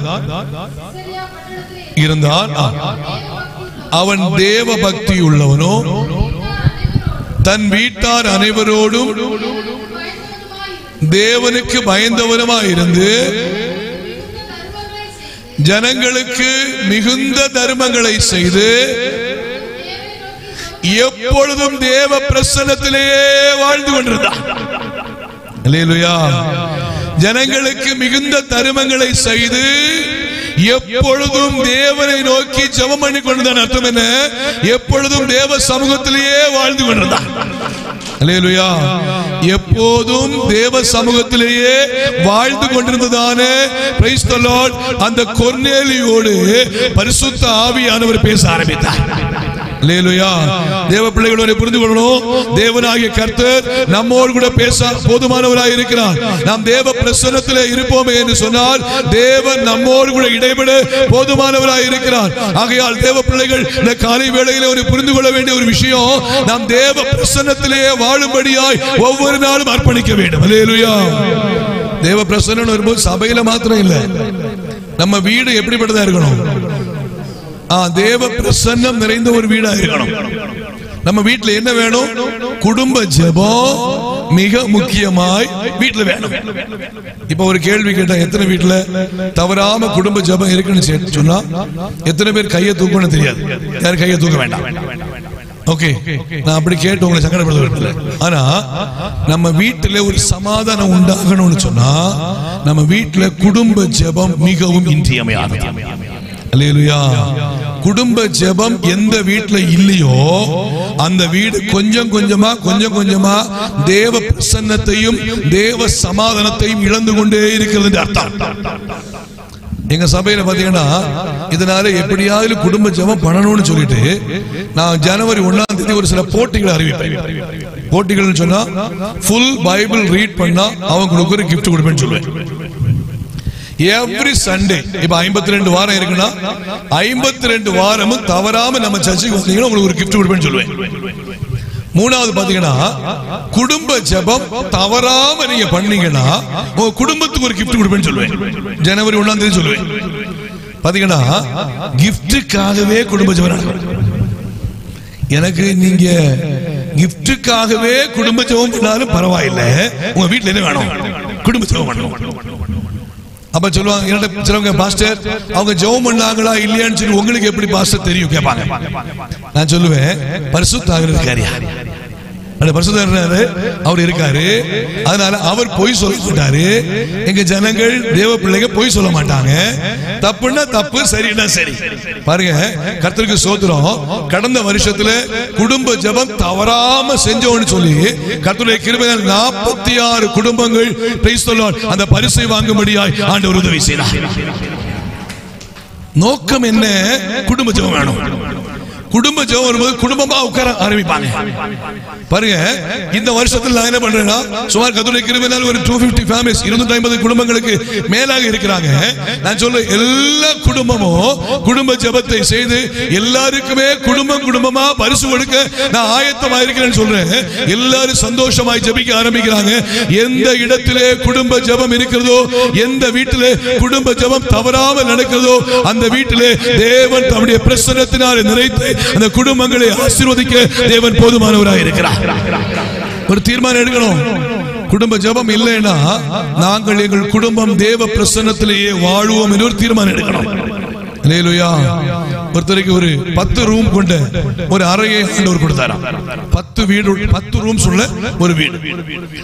உடனடியா அவரு 10 ரூம்ஸ் கிடைச்ச சூழ்நிலையில அவர் சொன்னார், ஆண்டவரே எனக்கு 10 ரூம் தந்திருக்கீங்க, ரொம்ப நன்றி. ஒரு ரூமை நான் என்ன பண்றேன், உமக்காக கொடுத்துட்டு மற்ற 9 ரூமை நான் எனக்காக யூஸ் பண்ணிக்கிறேன்னு சொல்லிட்டு அவர் ஆண்டவருக்கு கொடுத்த ரூம்ல போய் ஜெபம் பண்ண ஆரம்பிச்சார். ஜெபம் பண்ண ஆரம்பிச்சா ஆண்டவர் துக்கமான முகத்தோட காமிச்சார். ஆண்டவரே உமக்கு ரூம் தந்திருக்கேன் இல்ல, ஏன் நீங்க துக்கமா இருக்கீங்க அப்படி கேட்டோன்னு ஆண்டவர் சொன்னாரா, எனக்குன்னு ஒரே ஒரு ரூம் தான் தந்திருக்கேன், உனக்கு எத்தனை வச்சிருக்கேன்? 9 ரூம் வச்சிருக்கிறேன் அப்படி சொன்ன உடனே, ஐயோ ஆண்டவரே என்ன மன்னிச்சுக்கோங்க, நான் எனக்குன்னு ஒரே ஒரு ரூம் வச்சிருக்கிறேன், 9 ரூம் யாரு தந்துடுறேன், உமக்கு தந்துடுறேன் அப்படி சொல்லிட்டு மறுபடியும் போய் ஜெபம் பண்ண ஆரம்பிச்சார். ஜெபம் பண்ண ஆரம்பிச்சா மறுபடியும் ஆண்டவர் துக்கமான முகத்தோடு இருந்தார். ஆண்டவரே இது என்ன வேலையா இருக்கு, உமக்கு 9 ரூம் தந்துட்டேன் இல்ல, எனக்குன்னு ஒரே ஒரு ரூம் தானே வச்சிருக்கிறேன்னு சொல்லும் போது ஆண்டவர் சொன்னாரா, இல்லப்பா உனக்கென்று வைத்திருக்கிற ரூமை அது எனக்குத்தான், நான் இந்த வீட்டை என்னுடைய பிரசன்னத்தினால் நிரப்புகிறேன். அல்லேலூயா. என்னுடைய பிரசன்னத்தினால் நான் இந்த வீட்டை நிரப்புகிறேன்னு சொல்லி அந்த வீட்டை தேவனுடைய பிரசன்னம் நிறைந்த அந்த வீடாய் ஆண்டவர் அந்த வீட்டை பிரைஸ் தி லார்ட் பிரசன்னத்தினால் நிறைக்க ஆரம்பித்தார். அந்த வீடு ஆசீர்வாதமாய் காணப்பட்டது. சிலர் சொல்லுவாங்க, எனக்கு இவங்க மந்திரம் பண்ணிட்டாங்க, இவங்க என்ன ஏதாவது துன்மார்க்கமான காரியம் செஞ்சுட்டாங்க, இவங்க ஒரு ஏவுதல் பண்ணிட்டாங்க, அதனால என் வாழ்க்கையில என் வீட்டுல பயங்கர பிரச்சனை அப்படின்னு சொல்றாங்கன்னா, எந்த வீடு தேவ பிரசன்னத்திற்குள் நிறைந்திருக்கிறதோ அந்த வீட்டிற்குள்ளே எந்த மந்திரமோ எந்த ஜோசியமோ எந்த ஒரு பொல்லாத காரியமோ எந்த ஒரு பிசாசின் தந்திரமோ உள்ளே வருவதற்கு அனுமதியே கிடையாது. தேவ பிரசன்னம் இருக்கிற இடத்திலே கர்த்தர் ஒருவரே தாபரித்து இருக்கிறவராய் இருக்கிறார். அதனால ஃபர்ஸ்ட் நாள் இந்த ஆலயம் பிரதிஷ்டை அன்னைக்கு நான் சொன்னேன், இங்க ஆலயம் இருக்குன்னா இந்த ஆலயத்துக்கு மட்டும் ஆசீர்வாதம் இல்லை, இந்த தேசத்துக்கு ஆசீர்வாதம். இந்த ஆலயத்துக்கு மட்டும் ஆசீர்வாதம் இல்லை, தேசத்துக்கு ஆசீர்வாதம். நாம் சொன்ன கடந்த நாட்கள்ல, அதாவது எங்க ஏரியாவில் ரொம்ப இருள் நிறைந்த ஒரு இடமா இருந்துச்சு. எப்போ ஆலயம் வந்துச்சோ, எப்போ ஜெபம் அங்கே வந்துச்சோ, எப்போ ஆண்டவரை மகிமைப்படுத்த ஆரம்பிச்சோமோ, எங்க வீட்டு பக்கத்துல ஒருத்தர் பாத்தீங்கன்னா அவர் ஆண்டவர் அறியாத மனுஷன். அவர் சொல்லுவாரு, சார் இந்த ஏரியாவுக்கு வந்தாலே சமாதானமா இருக்கு சார். ஆண்டவர் அறியாத மனுஷன், ரட்சிக்கப்படாத மனுஷன். ஆண்டவர் இந்த ஏரியாவுக்கு வந்தாலே எங்களுக்கு சமாதானம் இருக்குன்னு சொல்ல காரணம் என்னன்னா, அங்கே தேவ ஆலயம் இருக்கு, தேவ பிரசன்னம் இருக்கு, கர்த்தர் அந்த இடத்துல கிரியை செய்கிறவராய் இருக்கிறார். அதே போல நம்முடைய வீட்டிலே தேவ பிரசன்னம் நிறைவா இருந்தால் எந்த அந்நிய கிரியைகளுக்கோ எந்த ஒரு எதிர்கிரியைகளுக்கோ எந்த ஒரு பிசாசின் தந்திரங்களுக்கோ அங்கே இடமில்லை. கர்த்தரே அங்கே தாவரித்திருக்கிறவராய் இருக்கிறார். ஆகையால் ஒவ்வொரு நிமிடமும் நம்முடைய வீடு தேவ பிரசன்னத்தினால் நிறைந்த வீடா இருக்க வேண்டும் என்று நாம் ஒப்பு கொடுப்போமே என்று சொன்னால் நம்முடைய வீடு நிச்சயமாய் கர்த்தரால் ஆசீர்வதிக்கப்பட்டு கொண்டே இருக்கும். அல்லேலூயா. ஒரு தேவனை ஆராதிக்கிற ஒரு குடும்பம், தேவனை மகிமைப்படுத்துகிற குடும்பமாய் கர்த்தரை துதிக்கிறதான ஒரு வீடு. அவங்க என்ன பண்ணாங்கன்னா, கர்த்தரை துதிச்சுக்கிட்டு இருக்கிறதால வீட்டுல எந்த பேட் ஹேபிட்ஸ் இல்ல, ட்ரிங்க்ஸ் அடிக்கிறதோ சிகரெட் அடிக்கிறதோ வேற எந்த ஒரு தவறான பழக்கம் இல்லை. சோ வீட்டுல வர்ற வருமானங்கள் ஆசீர்வாதமா இருக்கிறதுனால, இவங்க ஒழுங்கா தசமபாகம் கொடுக்கிறதுனால, இவங்க ஒழுங்கா கர்த்தருக்காய் உண்மையா இருக்கிறதுனால அந்த வீட்டை படிப்படியாய் கர்த்தர் ஆசீர்வதிக்கிறார். இந்த வீட்டுல பாத்தீங்கன்னா விதவிதமா பொருட்கள் வாங்குறாங்க, சோபா வாங்குறாங்க, கட்டில் வாங்குறாங்க, ஃப்ரிட்ஜ் வாங்குறாங்க, நிறைய பொருட்கள் வாங்குறாங்க. ஆனா பக்கத்து வீட்டுக்காரங்களோ அதே போல சம்பாதிக்கிறாங்க. ஆனா டெய்லி குடிக்கிறது, டெய்லி சிகரெட் அடிக்கிறது, தவறான பழக்க வழக்கங்கள், இதனால அவங்களுடைய சம்பாத்தியம் தவறா போயிருது. சோ அவங்களுக்கு கடன் மேல கடன். இப்படிப்பட்ட சூழ்நிலையில ஆண்டவரை ஆராதிக்கிற பிள்ளைங்க வளர்ந்து வரத கண்டு யாருக்கு பொறாம வந்துச்சு? இந்த பக்கத்து வீட்டுக்காரரு பொறாம வந்துச்சு. இவர் என்ன பண்ணாரு, இந்த மனுஷனை இப்படி விட்டா சரியாகாது. பக்கத்து வீட்டுக்காரன் ஆண்டவர் அறியாத மனுஷன், இந்த மனுஷனை இப்படி விட்டா சரியாதுன்னு சொல்லிட்டு இவர் நேர இப்போ ஒரு மந்திரவாதியை பார்த்தார். மந்திரவாதியை பார்த்துட்டு, இந்த சோ அண்ட் சோ இந்த ஃபேமிலி இப்படி இருக்காங்க, இவங்களுக்கு ஒரு பிரச்சனையை கொடுக்கணும், என்ன வேணும்னு கேட்டாங்க. உடனே அவன் மந்திரவாதி சொன்னாரா, ஒரு 5000 ரூபாய் தான், நான் ஒரு ஏவு பண்றேன், அனுப்புறேன், அதுல அவங்க வீடு கொஞ்சம் கொஞ்சமா என்ன ஆகும், நலிவடைஞ்சு போயிரும், பிரச்சனை வந்துரும். சொன்ன உடனே இவர் ஆல்ரெடி குடிக்கிறதுக்கெல்லாம் கடன் வாங்குற மனுஷன், இப்ப கடன் வாங்கிட்டு 5000 ரூபாய் யார்ட்டு கொடுத்துட்டாரு, மந்திரவாதி கொடுத்துட்டாரு. மந்திரவாதி வாங்கிட்டு என்ன பண்ணாருன்னா, அவரு பயங்கரமா ஒரு ஏவுதல் எல்லாம் செஞ்சு அந்த பிசாசின் கிரியைகளை அனுப்பினார். ஆனா இந்த வீடு தேவ பிரசன்னம் நிறைந்த வீடு, இந்த வீடு ஜெபிக்கிற வீடு, இந்த வீடு குடும்பமாய் ஆராதிக்கிற வீடு, இந்த வீட்டிலே தேவன் தம்முடைய பிரசன்னத்தினால் நிறைந்திருக்கிறார். இந்த பிசாசின் கிரியை உள்ள வர பாக்குது, ஆனா உள்ள வரவே முடியல. அது சுத்தி சுத்தி சுத்தி சுத்தி பார்த்துச்சு. தேவ பிரசன்னம் உள்ளே இருந்தபடினாலே அந்த பிசாசின் கிரியைக்கு உள்ள வர முடியாதபடிக்கு அது மறுபடியும் திரும்ப போயிடுச்சு. அல்லேலூயா. திரும்ப போன யார்கிட்ட போச்சு? மந்திரவாதி போச்சு. மந்திரவாதி பாக்குறாரு, என்னடா திரும்ப வந்துச்சு அப்படின்னு சொல்லிட்டு அதை பிடிச்சி ஒரு புளிய மரத்துல அடிச்சு உடைச்சிட்டாரு. இந்த பக்கத்து வீட்டுக்காரே இவனுக்கு பிரச்சனை ஆகும் பிரச்சனை ஆகும் பிரச்சனை ஆகும் பார்த்து இருக்கிறான். ஆனா இவர் இன்னும் பிளஸிங் ஆயிட்டே இருக்காரு. இத பார்த்த உடனே ஒரு 10 நாள் தாண்டி மறுபடியும் மந்திரவாதி போய் பார்க்கிறார். யாரு? அந்த பக்கத்து வீட்டுக்காரன். ஐயா, நீர் 5000 கொடுத்துட்டு போனேன், அவனுக்கு ஏதாவது பண்ணுவீங்கன்னு சொன்னா அவன் இன்னும் அதிகமா பிளஸிங் ஆயிட்டு இருக்கிறான். ஏன் இப்படி பண்ணி இருக்கிறீரு அப்படி சொல்ல அவர் சொன்னாரா, அங்க உள்ள போறதுக்கு ஒரு சங்கடமா என்ன என்ன அசுத்தா ஆவிக்கு போக முடியல. ஆனா ஒண்ணு பண்ணணும், ஒண்ணு பண்ணலாம். ஒரு 25,000 ரூபாய் தான். எத்தனை ரூபா? நான் ஒரு சூப்பரா யாகம் எல்லாம் பண்ணி குண்டம் எல்லாம் வளர்த்து சூப்பரா பயங்கரமா ஒரு ஹெவியான ஒரு என்ன பண்றேன், ஒரு செயலை செய்யறேன். நிச்சயமா அதனால பெரிய பிரச்சனையா போயிடும். அது பாத்தீங்கன்னா அவனை படுத்த படுக்கையாக்கிறோம். அவன் கண்டிப்பாவே அவன் ஜீவனோட இருக்க முடியாத அளவுக்கு ஆயிரும். சொன்ன உடனே இவன் ஆல்ரெடி கடனுக்கு மேல கடன் இருக்கான். இவன் பாருங்க அடுத்தவனை கெடுக்கிறதுக்கு கடன் வாங்க ரெடி ஆயிட்டான். 25,000 ரூபாய் இங்க இல்லாமோ போய் வட்டி கடன் வாங்கிட்டு மந்திரவாதிட்டு கொடுத்துட்டாரு. கொடுத்த உடனே மந்திரவாதி அவர் சொன்ன மாதிரியே பயங்கரமான ஒரு யாகம் பண்ணி பலவிதமான காரியங்களை செஞ்சுட்டு ஃபைனலா என்ன பண்ணார், ஒரு அசுத்தாவி அனுப்பினார். ஆனால் வசனம் சொல்லுது, அவர்களுக்குள் இருக்கிறவர்களை விட உங்களுக்குள் இருக்கிறவர் பெரியவர். எவ்வளவு பெரிய அசுத்தாவி வந்தாலும் சரி, உள்ளே புகாதபடிக்கு தேவ பிரசன்னம் அந்த வீட்டை அழகாய் காத்துக்கொள்ள ஆரம்பித்தது. நடந்த விஷயம் என்ன தெரியுமா? இந்த அசுத்தாவி எவ்வளவு முயற்சி பண்ணி பார்த்துச்சு. இந்த வீட்டுல ஜெபம் எடுக்கப்பட்டு இருக்கு, கர்த்தரை மகிமைப்படுத்துறாங்க. அசுத்தாவி உள்ள வரதுக்கு, பிசாசு உள்ள வரதுக்கு கொஞ்சம் கூட இடம் இல்லை. என்னாச்சு தெரியுமா? சுத்தி சுத்தி பார்த்துச்சு, வழி இல்லாம மறுபடியும் எங்க போயிடுச்சு, மந்திரவாதிட்ட போச்சு.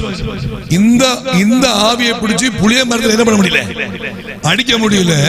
இப்ப மந்திரவாதியை போய் தாக்க போகும்போது மந்திரவாதி எனக்கு எதுக்கு ஏன் வம்புன்னு சொல்லி யாரு 25,000 கொடுத்தானோ அவரு கைவிட்டாரு. பாருங்க, உனக்கு விரோதமாய் உருவாக்கப்படும் எந்த ஒரு ஆயுதமும் அது வாய்க்காதே போகும். நம்ம வீடு தேவ பிரசன்னத்தினால் நிறைந்தால், நம்முடைய வீடு தேவ பிரசன்னத்துக்குள்ளே இருக்கும்போது, நம்முடைய வீட்டிலே பரிசுத்த ஆவியார் வல்லமையாய் கிரியை செய்யும் போது, நம்ம வீடு ஜெப ஜீவிதத்திலே வைராக்கியமாய் இருக்கும் போது, நம்முடைய வீட்டிலே தேவ வல்லமை நிறைவாய் வெளிப்படும் போது, எப்படிப்பட்டதான அசுத்த கிரியைக்கும் உள்ளே கடந்து வந்து செயல்படுவதற்கு அனுமதி இல்லை. நம்முடைய வீட்டை பரிசுத்தமாய் காத்துக்கொள்ள வேண்டிய பொறுப்பு நம்முடைய கையில் இருக்கு. வீட்டை தந்தாருனா, பிள்ளைகளை தந்தாருனா, குடும்பத்தை தந்தாருனா, குடும்பத்தை வீட்டை பரிசுத்தமாய் காத்துக்கொள்ள வேண்டிய பொறுப்பு அந்த குடும்பத்துல மக்களுக்கு இருக்கு. பாருங்க, இப்ப இந்த மனுஷனுக்கு என்னாச்சு, அந்த அசுத்த கிரியை போய் யாரு காசு கொடுத்தானோ அவன் என்ன படுத்து படுக்க ஆயிட்டான். எழும்பவே முடியாது, உட்கார முடியாது, சாப்பிட முடியாது. இவனுக்கு மந்திரவாதியை போய் பார்க்கவும் முடியல. இந்த சூழ்நிலையில இந்த ஆண்டவர் அறிஞ்ச குடும்பத்துக்கு ஒண்ணுமே தெரியாது. இந்த மனுஷன் இப்படி திடீர்னு ஒரு பிரச்சனை ஆயிடுச்சு அப்படி சொல்லிட்டு இந்த ஆண்டவர் அறிஞ்ச சகோதரர் அங்க போய் பார்க்க போனார். என்னாச்சியா, என்ன பிரச்சனை ஆச்சு, ஆளை வெளியில காணல, என்ன விஷயம் கேட்க போனார். அந்த மனுஷன் ஓட ஆள ஆரம்பிச்சார். ஐயா என்ன மன்னிச்சுக்கோங்க, உங்களுக்கு விரோதமா என்ன பண்றேன், இப்படி ஒரு காரியம் செஞ்சுட்டேன், நான் தப்பு பண்ணிட்டேன். ஆனா அந்த மந்திரவாதி செயல்பட்டது எனக்கு என்ன பண்ணுச்சு, திரும்ப வந்துச்சு. தயவு செய்து உங்க பாஸ்டரை கூட்டு வந்து என்ன பண்ணுங்க, ஜெபம் பண்ணுங்க. உடனே இவர் என்ன பண்ண, பாஸ்டர் கூப்பிட்டாரு, ஜெபம் பண்ணாரு. கர்த்தர் கொஞ்சம் கொஞ்சம் கொஞ்சம் கொஞ்சமாய் விடுதலை கொடுக்க ஆரம்பித்தார். அந்த குடும்பமும் ரட்சிக்கப்பட்டு ஆண்டவரை சேவிக்க ஆரம்பித்தது. அல்லேலூயா. தேவ பிரசன்னத்திலே வாழுகிற தேவ பிள்ளைகளை பாதுகாக்கிறவர் கர்த்தர். அதனாலதான் ரூத்துக்கு ஒண்ணு தெரிஞ்சிச்சு, பிரைஸ் தி லார்ட், நகோமியோடு கூட போனால் நான் தேவ பிரசன்னத்திலே வாழ்வேன். அவங்க தங்குற இடத்துல, அவங்க இருக்கிற இடத்துல நான் தங்கினா நான் தேவ பிரசன்னத்திலே இருப்பேன். அதனால் எனக்கு ஒருவேளை கணவன் இல்லாம இருந்தாலும் பரவாயில்ல, பிள்ளைங்க இல்லாம இருந்தாலும் பரவாயில்ல, என் உலக பிரகாரமான பெற்றோர் இல்லாம இருந்தாலும் பரவாயில்ல, என் தேவ பிரசன்னத்திலேயே நான் வளர வேண்டும், வாழ வேண்டும் என்று சொல்லி தன்னுடைய வாழ்க்கையிலே முழுவதுமாய் அர்ப்பணித்து தன் மாமியாகிய நகோமியோடு கூட செல்லும்படியாய் இந்த ரூத் ஆசைப்பட்டவளாய் இருந்தால், அவளுக்கு வேண்டியபடி எல்லாம் செய்ய கர்த்தர் போதுமானவராய் இருந்தார். கர்த்தருடைய சமூகத்தில் வந்திருக்கிற அருமையான தேவனுடைய பிள்ளைகளே, நமக்கு வேண்டியபடி செய்ய கர்த்தர் போதுமானவர். நமக்கு வேண்டியதை கொடுக்க கர்த்தர் போதுமானவர்.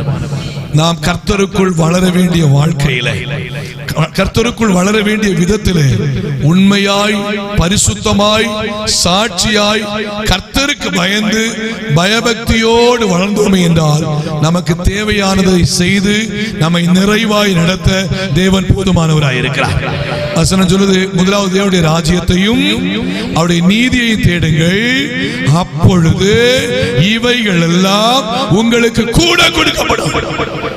யார் தேவனுடைய ராஜ்யத்தையோ தேவனுடைய நீதியை தேடுகிறோமோ அந்த குடும்பத்தை கர்த்தர் ஆசீர்வதிக்கிறவராய் இருக்கிறார். ஏன் இந்த சத்தியங்கள், ஏன் இந்த வார்த்தைகள்? ஏன்னு சொன்னா இந்த காரியங்கள் பூலோகத்தோட முடிகிற விஷயம் அல்ல. இவைகள் நம்மை உருவாக்கி பரலோகத்திற்கு கொண்டு செல்ல வேண்டியிருக்கு. இயேசு சீக்கிரமா வர போறாரு. இயேசு வரும்போது நாம் அவரோடு கூட செல்லணும்னு சொன்னா இந்த உலகத்திலே தேவ பிரசன்னத்திலேயே வளருகிறவளாய் வாழுகிறவளாய் இருக்கணும். பிசாசானவன் தந்திரமாய் பல பரிசுத்தமற்ற காரியங்கள், பாவமான காரியங்கள், உலக பிரகாரமான காரியங்களை கொண்டு வருவான். ஆனால் தேவ பிள்ளைகள் ஒரு தீர்மானம் எடுக்கணும். என் தேவ பிரசன்னத்தை விட்டு நான் திரும்பி பின்வாங்கி போக மாட்டேன். தேவ சமூகத்தை விட்டு நான் தூரமாய் சென்று விட மாட்டேன். தேவ சமூகத்திலேயே நான் உண்மையாய் வாழுவேன், வளருவேன் என்று ஒரு தீர்மானம் எடுத்து நானும் என் குடும்பமோ என் வீடோ என் சபையோ என் தேசமோ தேவ பிரசன்னத்திற்குள்ளாகவே இருக்கும் என்று தேவ சமூகத்தோடு தீர்மானம் எடுத்தார். Price the Lord. கர்த்தர் நம்முடைய தேசத்தை, நம்முடைய சபையை, நம்முடைய குடும்பத்தை, நம்முடைய மக்களை நம்முடைய சமூகத்திலே கூட்டி சேர்க்க கர்த்தர் போதுமானவர். அல்லேலூயா. தேவ பிரசன்னத்திலே வாழும்படியாய் விரும்புவோம். தேவ பிரசன்னத்திலே வாழும்படியாய் நம்ம ஒப்பு கொடுப்போம். அருமையான தேவனுடைய பிள்ளைகளை மறுபடியும் சொல்லுங்க, இயேசு சீக்கிரம் வர போறாரு. இயேசு சீக்கிரம் வர போறாரு. தேவ பிரசன்னத்திலே வாழுகிறவர்களை தம்மோடு சேர்த்துக் கொள்ளப்பட வரப்போகிறார். அதனால சொல்றாரு, பரிசுத்தம் உள்ளவன் இன்னும் பரிசுத்தமாகட்டும். தேவ பிரசன்னத்திலே வாழுகிறவங்க இன்னும் தேவ பிரசன்னத்திலே வாழுவாங்க, இன்னும் தேவ பிரசன்னத்திலே வளருவோம். ஏதாவது சின்ன குறை வந்தாலும் சரி, ஒரு சின்ன காரியம் வந்தாலும் சரி, ஆண்டவரே என்னை மன்னிங்க, என்னை பரிசுத்தப்படுத்துங்க.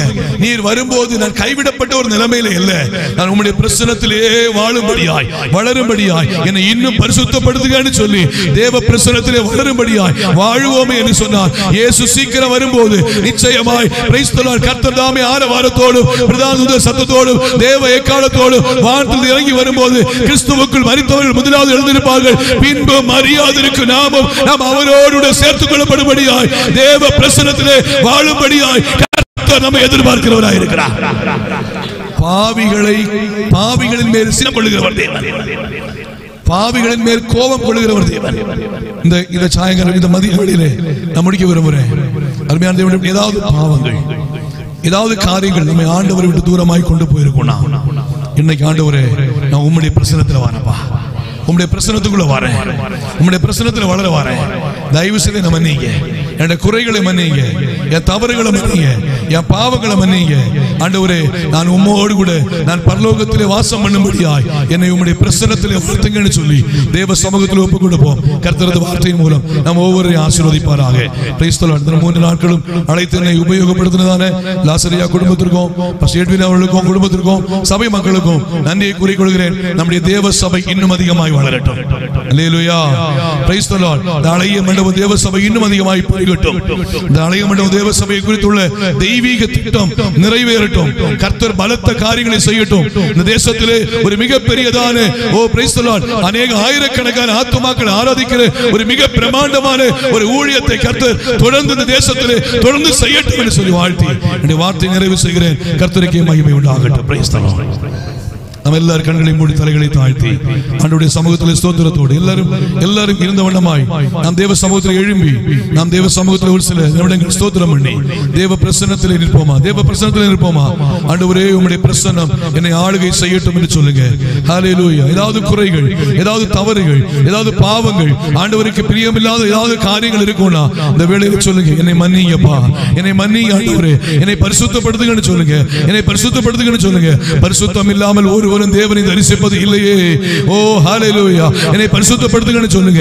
அருமையான தேவனுடைய பிள்ளையே, பரலோகத்துக்கு போகணும்னா நாம் பரிசுத்தமாக்கப்பட வேண்டும். பரிசுத்தமானாதான் நாம் பரலோகத்துக்கு போக முடியும். ஏனென்றால் பரலோகம் பாவிகள் இருக்கிற இடம் அல்ல, பரிசுத்தர் இருக்கிற இடம், பரிசுத்தர் இருக்கிற இடம். அந்த பரலோகத்துக்கு போகணும்னா நாம் பாவத்தோடு இருப்போம்னா பரலோகத்துக்கு போக முடியாது. இயேசு வரும்போது அவரோடு சேர்த்துக் கொள்ளப்படணும்னு சொன்னா நாம் பரிசுத்தமாய் வாழணும், பரிசுத்தமாய் ஜீவிக்கணும். ஒப்புக் கொடுங்க. ஆண்டவரே என் குறைகளை மன்னிங்க, என் தவறுகளை மன்னிங்க, என் பாவங்களை மன்னிங்க, என்னை ஒரு விசை பரிசுத்தப்படுத்துங்கன்னு சொல்லி ஆண்டவருடைய சமூகத்தில் ஒப்புக் கொடுப்போமா. எல்லாரும் ஒப்புக் கொடுத்து சிறிது நேரம் ஸ்தோத்திரம் பண்ணி ஆண்டவரை மகிமைப்படுத்துவோம். கர்த்தர் நல்லவர். Price the Lord.